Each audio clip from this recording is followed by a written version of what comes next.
Boa tarde. Vamos hoje continuar aqui com a nossa história de um olhar vale mais do que mil palavras. História de uma pomba gira, Adriana Matheus. E hoje vamos fazer mais 30 minutinhos. Pelo menos penso que dá para 30 minutos. Se não der, é o que der. Vamos lá. Padilha acolheu em sua casa todas as raparigas rejeitadas e maltrapilhas que encontrava pela frente. Entre elas, retornei um bocadinho atrás, entre elas Maria Molambo, a traidora, e Leonor. Não só traiu Padilha, como foi expulsa do meio das Padilhas, levando com ela um exército de mulheres. E Leonor mandou colocar fogo na casa onde Padilha e Manuelísia viveu e suas escolhidas, suas filhas. Padilha conseguiu vingar-se dos 6 homens que a extirparam numa outra vida. Nesta vida, um olhar vale mais do que 1000 palavras. Vamos continuar a história por onde começamos. Caminhando à beira-mar com Henrico, paramos para descansar um pouco perto do farol. Foi quando ele ficou de frente para mim e, depois de me fitar por alguns segundos, perguntou: Manuelísia, você gostaria de conhecer o meu povo e a minha família? Gostaria de aprender os meus costumes e tornar-se uma cigana? A rainha dos ciganos, já que sou o filho do rei e em breve serei o sucessor. Arregalei os olhos. Depois daquele impacto de emoções, perguntei, meio sem saber o que ia dizer ao certo: falas a sério? Não temes que eles me possam rejeitar? E se eu não conseguir como esperas que eu seja? Ele sorriu, sacudindo a cabeça negativamente, como que a desaprovar aquela minha pergunta. Respondeu-me, segurando-me pelos ombros e olhando ainda mais fixamente os meus olhos. Sim, estou a falar a sério, menina. E quanto ao meu povo, eles jamais a rejeitarão. Não se preocupe, eles vão tratá-la da melhor maneira possível, pois somos muito hospitaleiros com nossos convidados. E quanto a você, sei que se sairá muito bem. Confio em si. Sendo assim, digo que aceito. Beijámos-nos longamente. Seus beijos tiravam-me a concentração, sentia-me a levitar. Era como se um coro de anjos cantasse aos meus ouvidos e eu o amava, sim, loucamente. Naquele momento, era essa a certeza que eu tinha. Nada mais me importava, pois eu estava tão feliz. Iria conhecer a família e o povo de Henrico. Pensava que com essa proximidade pudéssemos acabar com o preconceito que havia entre nossas famílias. Ele me surpreendeu ainda mais ao dar-me um cordão feito de couro com um cristal vermelho. Era o rubi. Ele disse que era para selar o nosso amor. Marcámos para um domingo, pois haveria uma grande festa entre o seu povo, a de Santa Saracali, a cigana que venceu os mares com a fé. Quanto à lenda, que Maria Madalena, Maria Jacobé, Maria Salomé, José de Arimateia e Tofino, juntos com Sara, uma cigana escrava, foram atirados ao mar numa barca sem remos e sem provisões. Desesperadas, as Três Marias começaram a rezar e a chorar. Então, Sara retira o seu dicla. Dicla é um lenço, para quem não sabe, da cabeça, chama por Cristeco. Cristeco é o termo que os ciganos usam para Jesus Cristo.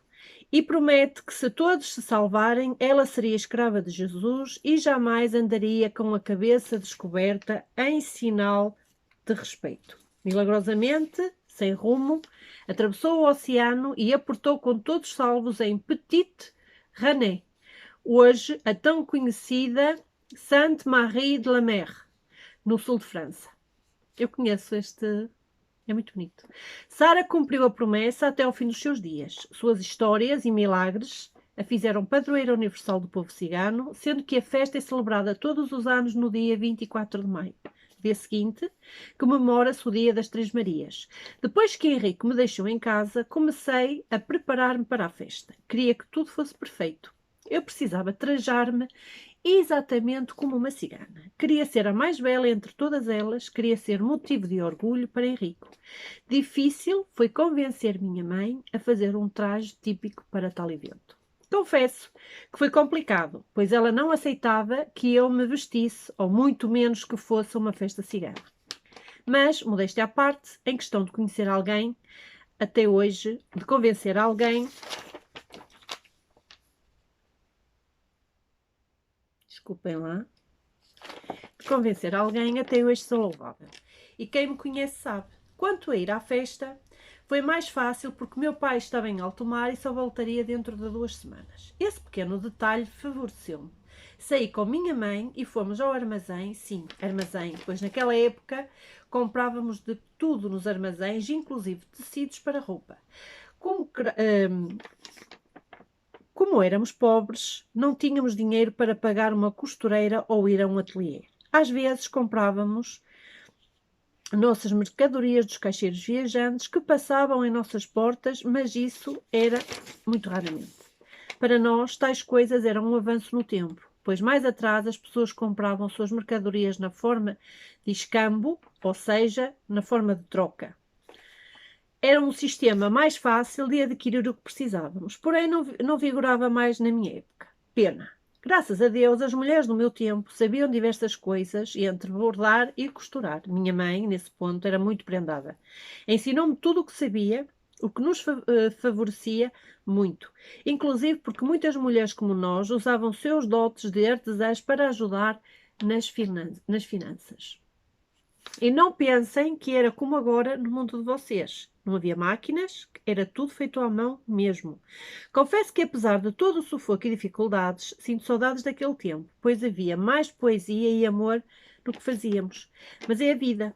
Tudo tem que caminhar e seguir em frente. Ficámos dias a fios a costurar e a bordar a minha roupa. Eu fazia a maioria dos trabalhos domésticos e cuidava das gêmeas para aliviar a minha mãe e também para que ela pudesse concentrar-se melhor no meu traje. Finalmente, o domingo tão esperado chegou. Mãe de Deus. E estava tão feliz e ansiosa. A minha roupa ficou magnífica. A saia era negra e um fino véu negro bordado de pedras caía sobre ela. A blusa era vermelha, toda bordada com moedas douradas. Usei uma sandália de couro cru que trançava nas minhas pernas até ao joelho. Minha mãe fez uma tiara dourada para mim, dela caía sobre a testa uma correntinha com um pequenino cristal vermelho em forma de gota. Usei o cordão com o cristal vermelho que Henrico me havia dado. Durante o período de espera para a festa, Henrico vinha ao meu encontro todos os dias e me ensinava a dançar como o seu povo. Com isso, aprimorei ainda mais o flamengo. Por várias vezes peguei minha mãe a olhar-me pela janela da sala, mas ela sempre se esquivava ao perceber que a notávamos. Eu adorava aquele povo, suas danças, seus costumes, suas tradições. A cada dia sentia-me mais cigana do que nunca. Era apaixonante estar a viver com eles. Ou como eles. Parecia que tinha aquele povo no meu sangue, nas minhas entranhas. Fizemos de tudo para que minha mãe nos acompanhasse à festa, mas ela, como sempre, mantinha-se fiel às ordens do meu pai. Mesmo quando ele não estava por perto, conseguia controlá-la. Era como se ele tivesse um aparelho controlador de mente e mesmo à distância dominava. Era isso que eu pensava antes. Hoje, porém, sei que aquele gesto da minha mãe, que me parecia absurdo, era nada mais nada menos do que respeito, o que não acontece nos casamentos atuais. Fomos para o acampamento do povo de Henrico de carruagem. Embora eles estivessem acampados perto do povo da vila, mantinham-se a certa distância para que assim evitassem conflitos com os aldeões. Não era fácil para eles ouvir as ofensas que ouviam todos os dias. O meu apelido na vila era Gadija, que quer dizer não cigana. Eles passaram a olhar de soslaio e a esquivarem-se quando eu passava com Henrico. Era como se tivesse uma doença contagiosa. Ouvi diversos boatos maliciosos que as pessoas inventavam a nosso respeito. Porém, por consideração a meu pai, por conhecerem a fama de encrenqueiro dele, os boatos logo terminavam. Com o tempo, aprendemos a superar este tipo de coisas. Mas, para os mais velhos, o nosso relacionamento era abominável. Eles não aceitavam que uma aldeia moradora da vila pudesse estar envolvida com um homem cigano, pois eles os consideravam sujos e ladrões. Isso não era verdade, mas o preconceito imperava e gritava naqueles corações infelizes e amargurados. Como citei, eu e Henrico aprendemos a conviver com essas diferenças. Não nos preocupávamos com os mexericos e xingamentos. O mundo era nosso e onde passávamos, aqueles despeitados tinham que nos engolir a duras penas. Era o que eu pensava na época. Eu era orgulhosa demais e arrogante para perceber que as coisas não são como nós queremos. Tudo e todos têm o seu tempo. Ninguém é obrigado a nos aceitar como nós somos. Nós podemos sair pelo mundo e não podemos sair pelo mundo e impor as nossas vontades e desejos. As coisas só acontecem quando têm de acontecer e as pessoas são como têm de ser. São esse tipo de pensamentos que causam conflitos entre pais e filhos, pois ambos têm ideias diferentes, ambos tentam impô-las uns aos outros. Essa guerra que chamamos conflito de gerações danifica a humanidade e de forma a que um dia não seja possível sanar estas feridas contidas na alma. Seria muito mais fácil se uma das partes cedesse, mesmo que momentaneamente. A carruagem cigana parou, finalmente em frente ao acampamento. Henrico estendeu uma mão para eu me apoiar e descer também.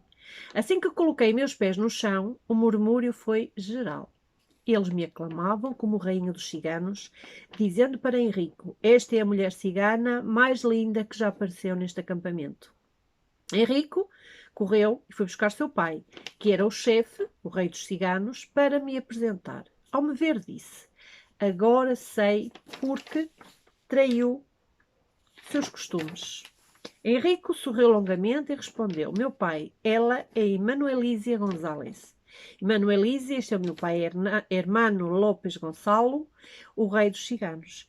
E esta bela mulher é minha mãe, Cândida Hernandes Gonçalo. Ela me recebeu com um largo sorriso e disse: seja bem-vinda, minha filha. Qualquer amiga ou amigo do meu filho é bem-vindo em nosso humilde acampamento. Logo depois, Henrico puxou-me a um canto. Quero agora que conheça uma pessoa importante para mim, minha avó. Ao chegarmos perto dela, percebi que era uma feiticeira e ela me reconheceu como tal. Olhou-me de cima a baixo, com um olhar que não identifiquei. Você é um diabo loiro. Não gosto de si e não a quero perto do meu neto. Depois disse frases em romani que não conseguia entender ainda. Fiquei perplexa, segurei na mão de Henrique fortemente. Ele também falava com ela em romanês e os dois estavam exaltados. Depois, percebendo que aquela atitude só me deixava assustada, ele falou em espanhol. A senhora está a ser grosseira com a minha convidada. Exijo que a respeite. Não, não estou. Estou a ver uma sombra negra em volta desta mulher. É melhor que a leve daqui, antes que no futuro todos nos venhamos a arrepender. É um diabo loiro e sei quem ela é, uma maldita bruxa que vai arruinar a tua vida. Henrico ficou estático, sem saber o que dizer. Foi o pai dele quem nos salvou, puxando-nos para dançar. Durante a dança ele me disse: não ligue para a nossa nona. Ela está... Desculpem lá. Ela está muito velha e não diz coisa com coisa. Não respondi nada, apenas me deixei levar pela música. Eu e Henrique dançámos a noite toda sob os olhares curiosos de muitos ciganos. Uns já cientes do que a avó dele tinha dito, passaram a nos olhar com receio, medo e sei lá mais o quê. Outros, porém, entorpecidos pela bebida, não mais queriam além de se divertir.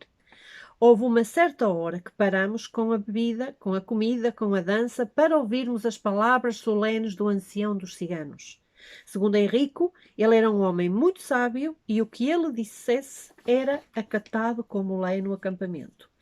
Todos se reuniram em volta do homem, uns agachados, outros de pé, até que um grande círculo se formou em volta da fogueira e do velho sábio, o que disse: estamos aqui hoje reunidos para agradecer a mais um dia de vida de sobrevivência. Todos concordaram com a cabeça, em silêncio, pois o velho ancião tinha dificuldade em falar muito alto devido à idade avançada. Durante muitos anos, o nosso povo tem sofrido perseguição. Somos confundidos com bandidos, sequestradores, mercenários, ladrões, entre outras coisas erróneas e injustas. Somos ofendidos, apedrejados, em praça pública como cães sarmentos. Somos humilhados e caçados como animais. Fomos obrigados a deixar nossos lares para viver a vagar pelo mundo, simplesmente porque não aceitam o nosso modo de viver. Nossas cabeças são colocadas a prémio todos os dias e por isso somos obrigados a viver como errantes, tendo então que armar acampamento e no tempo que nos permitem. Somos errantes e sem uma pátria, porque assim nos foi imposto. Mesmo diante de tanta catástrofe e tragédia que já sofremos, somos gratos ao Criador de todas as coisas, por hoje estarmos aqui a comemorar mais um equinócio, sem sermos expulsos desta terra abençoada, porque os homens considerados poderosos ainda não nos viram.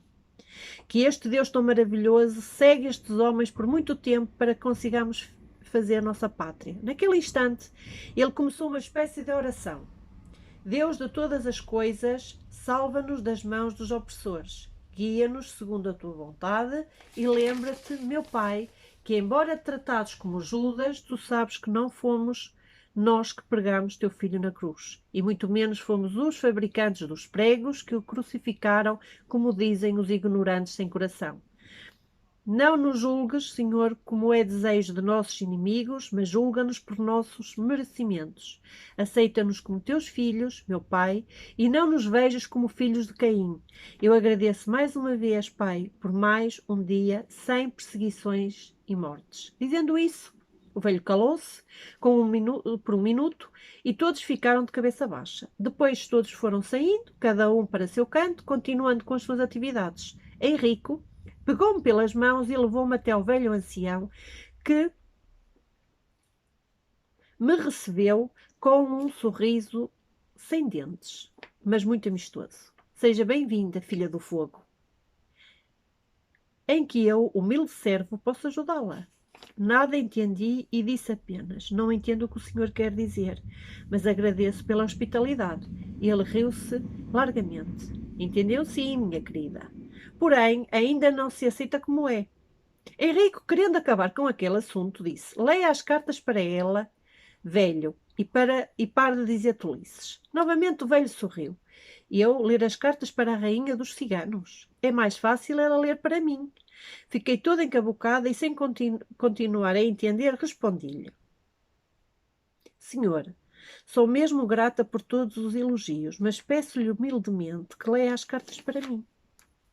Ele concordou com a cabeça e esticou um pano negro no chão.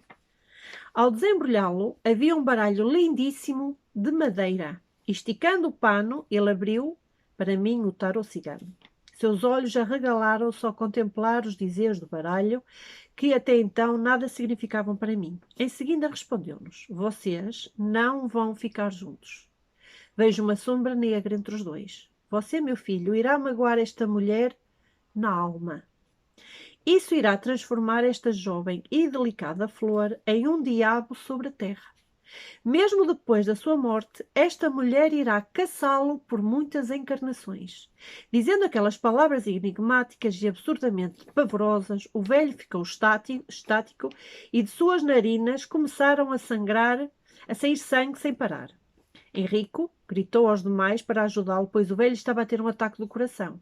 A mãe de Henrico veio em socorro do velho junto com o esposo. Ela, porém, fitou o tarô, aberto no chão, e, percebendo o que diziam as cartas, falou olhando para mim. Leve-a para casa, aqui não é o lugar dela. Creio que ela já conseguiu o que queria, arruinando as nossas vidas. Henrique obedeceu sem dar uma palavra. Durante o nosso retorno para casa, dentro da carruagem, fui puxando conversa e fiz-lhe muitas perguntas sobre o povo cigano. Ele, porém, parecia muito distante naquele momento. Respondeu-me entre os dentes: o povo cigano é um povo muito sensitivo. Por certo, viram alguma coisa em você que não condiz com as nossas leis. Talvez fosse por isso que se comportaram tão estranhamente hoje na sua presença. Quero pedir-lhe desculpa por tudo. Não precisa de pedir desculpas, meu amor. Sei que não foi culpa minha e nem sua. Perdão. As pessoas, mais idade, têm certas cismas e falam coisas desconexas. Sinto muito. Mas você está errada. As pessoas mais velhas sabem de tudo na vida. Elas são muito sábias no que dizem e os mais idosos do meu povo têm uma percepção além do alcance. Nós, por natureza, já nascemos com o dom de prever as coisas, Emanuelísia. Sinceramente, a minha avó e o ancião viram algo de malévolo em si, algo que eles não sabem reter em seus corações a ponto de serem mal educados com você. Por favor, se me está a esconder algo, esta é a hora para falar a verdade. Eu já lhe disse que não quero nenhum segredo entre nós. Estamos há 8 meses juntos e eu mal sei quem você é. Tudo o que sei de você é que é uma jovem destemida e determinada, que não mede esforços nem consequências para obter o que deseja. Percebi isso quando voltei e a procurei outra vez, e seus pais me disseram que estava sem comer há semanas. Ele sorriu e prosseguiu. Isso é típico de uma jovem mimada que faz pirraça, que faz tudo para conseguir o que quer. Não se preocupe, não a estou a criticar, muito pelo contrário. Admiro muito a sua determinação em querer a qualquer custo ficar comigo. Eu a amo, Emanuelísia, mas há coisas em você que ainda são uma incógnita para mim. Você nunca fala sobre a sua religião. E sei que os cristãos têm a mania excessiva de falar em Cristo. É como se eles dependessem disso para provar a sua real intenção em salvar a sua própria alma. Você nunca fala sobre a sua família. Deduzi por conta própria que não há um relacionamento fraternal entre você e sua família. E se quer saber, parece que eles vivem em guerra. Existe um clima de hostilidade e medo entre vocês, não há respeito nem amor. Olhei para ele friamente e de uma maneira que nunca tinha feito antes. Você está a deixar-me rico. Pois está, quero que saiba que desta vez não permitirei. Já chorei por muito por você, agora estou determinada a não deixar ninguém me fazer chorar novamente, custe o que custar. É sobre isso que falo. Você é impulsiva demais de entender as coisas à sua maneira. Não estou a dizer que eu vou deixar. Só estou a dizer que temos de confiar um no outro, sermos mais sinceros e sem segredos. É assim que funciona um casal. É assim que o meu povo vive. Não existem relacionamentos sem amor, confiança e felicidade. Você está a ser muito presunçosa se acha que pode amarrar um cigarro a seus pés. Somos livres, Emanuelísia. Para ser minha esposa, terá de entender isso. Todavia, eu ainda não tinha acabado de falar e você me chama de presunçosa? Disse a Manuelísia. Se eu nunca lhe contei sobre a minha religião é porque nunca achei necessário. E se não falo da minha família é porque meu antigo noivo me acusou de somente me aproximar dele para falar dos problemas de minha família. Creio que devemos aprender com os nossos erros e é somente por isso que não comento sobre a minha família. Se, por fal- Se for para eu vê-lo nos braços de outra mulher, então prefiro não o ter como meu esposo. Não saberei ser tão livre assim. Não estou a dizer que nós traímos as nossas esposas. Vejo que você não entendeu nada do que disse. Mas, e quanto à religião? Já vi que você usou uma cruz invertida ao pescoço. E essa estranha marca no seu antebraço. O que significa? É isso que eu estou a falar. Há muito mistério em si. Muita coisa oculta. Não gosto de segredinhos, Emanuelícia. Para estar ao meu lado, terá de ser extremamente sincera comigo. Senão, você me abandona, como já me fez antes, não é?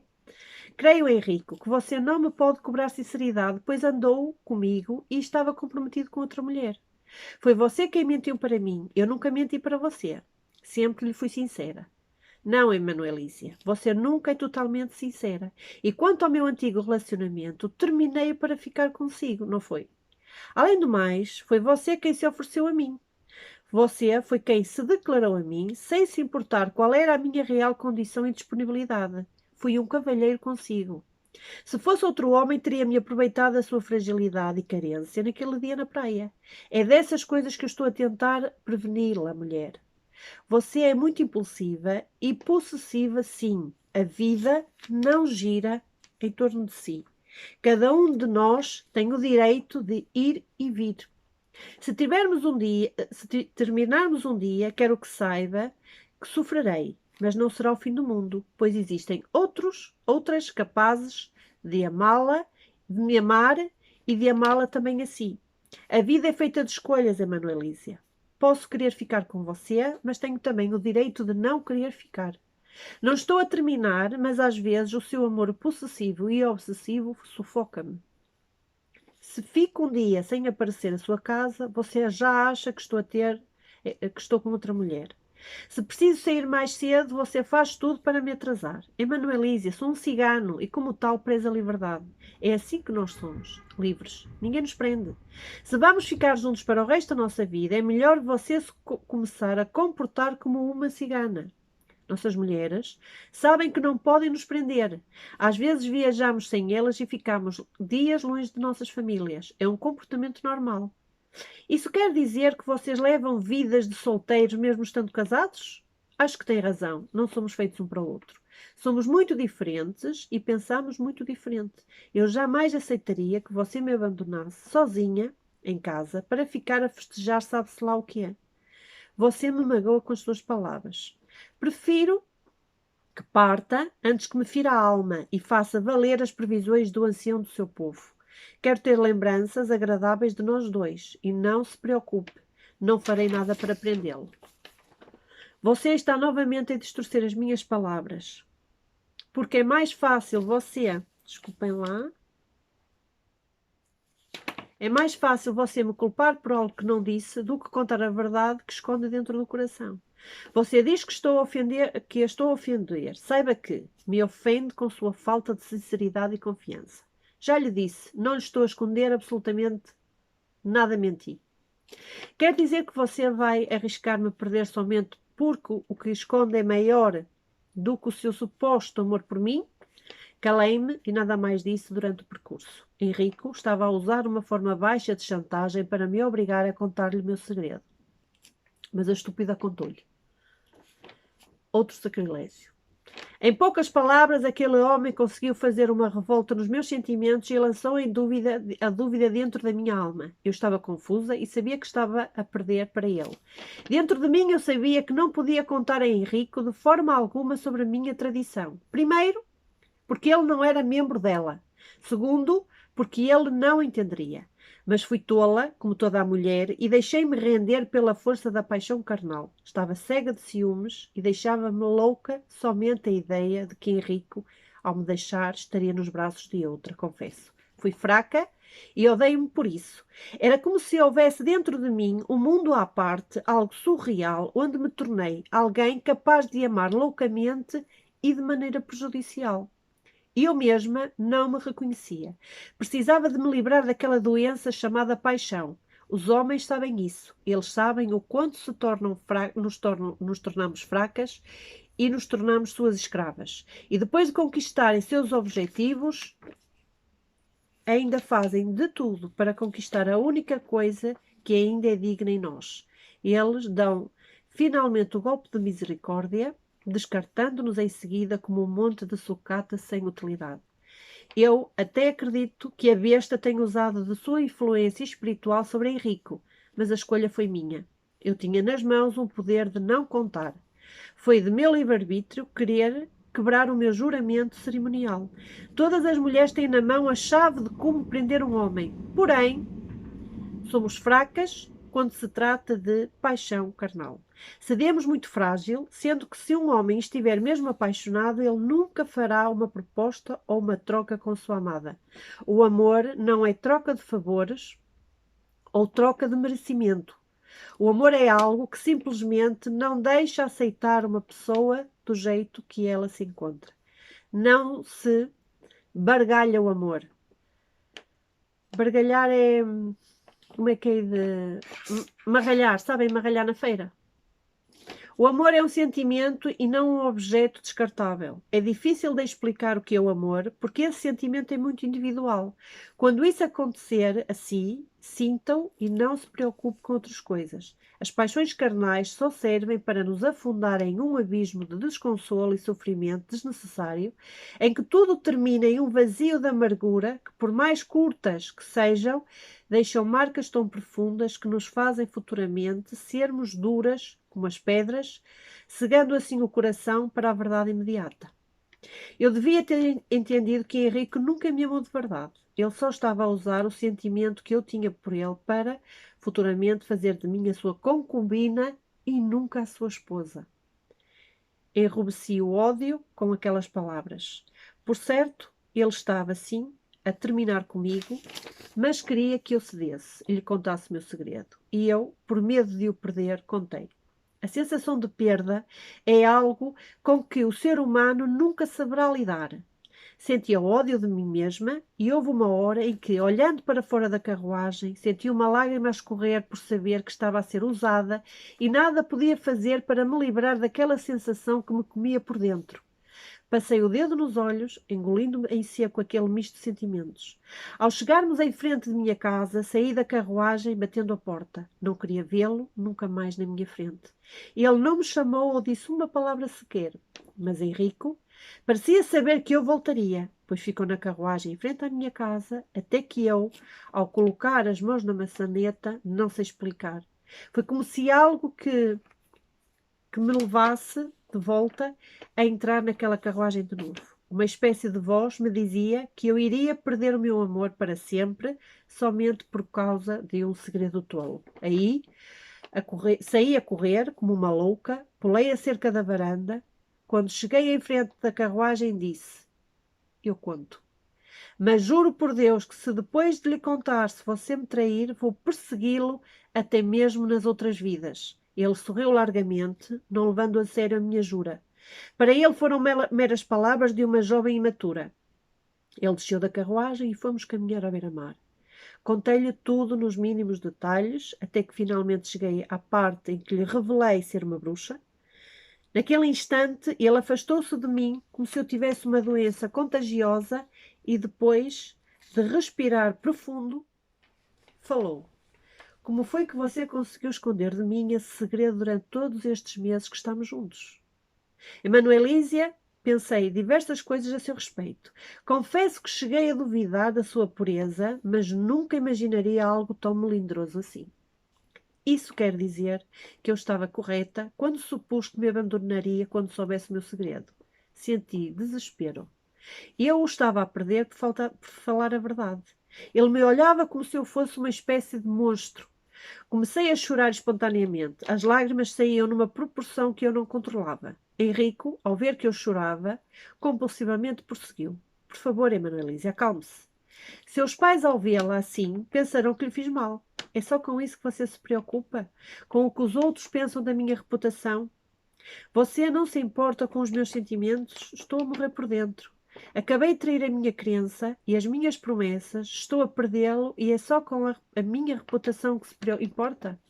Quer dizer que, para além de me chantagear para que lhe revelasse o meu segredo, você esperava que eu dissesse que não sou virgem? Pensava então em tirar vantagem disso? O que é que você quer que pense de si? Olha só para as suas vestes. Sempre com decotes e com saias suspensas, deixando as pernas à mostra. Você julga-me pelos meus trajes? E quanto ao meu caráter, nada significa? Saiba que jamais o julguei por ser cigano ou pelo modo como você é e como o seu povo se veste. Não julgue alguém dessa forma. Primeiro, tente conhecer e aí sim, com a convivência e o tempo, vou saber dizer. Mas vejo que o tempo não contou para que eu o conhecesse, pois o seu caráter soube esconder bem. Conhece, pois, o seu caráter. Não é a roupa ou a falta dela que fazem o caráter de uma mulher, mas sim a maneira como ela se comporta em respeito ao seu homem. Infelizmente, gostei a ver o seu caráter, porque o amor que sinto é muito maior e isso acabou por me cegar. Mas agora chega. É a terceira vez esta noite que ponho em dúvida a minha virtude. Saiba que vou sofrer, mas nunca mais vou permitir que você me humilhe desta forma. Agora vá. Você está livre para fazer o que bem quiser da sua vida, mas me deixe em paz. Dizendo isso, fui saindo, deixando parado a chamar por mim. Naquele momento estava muito magoada e ferida, mas confesso, não pensei em me vingar ou fazer sortilégio para ele voltar para mim. Eu estava mesmo disposta a seguir com a minha vida. Tentei entrar em casa em silêncio, mas minha mãe estava acordada e seguiu-me até ao quarto. Isso são horas de chegar a casa? Já passa da 1 da manhã. Engraçado, como meus pais só se preocupavam com a reputação dos filhos e não veem que os filhos são pessoas individuais que crescem e que também têm problemas. Caí sobre a cama, de bruços e aos prantos. Foi aí que finalmente percebeu que eu chorava e veio novamente com a fatídica pergunta: que aconteceu, minha filha?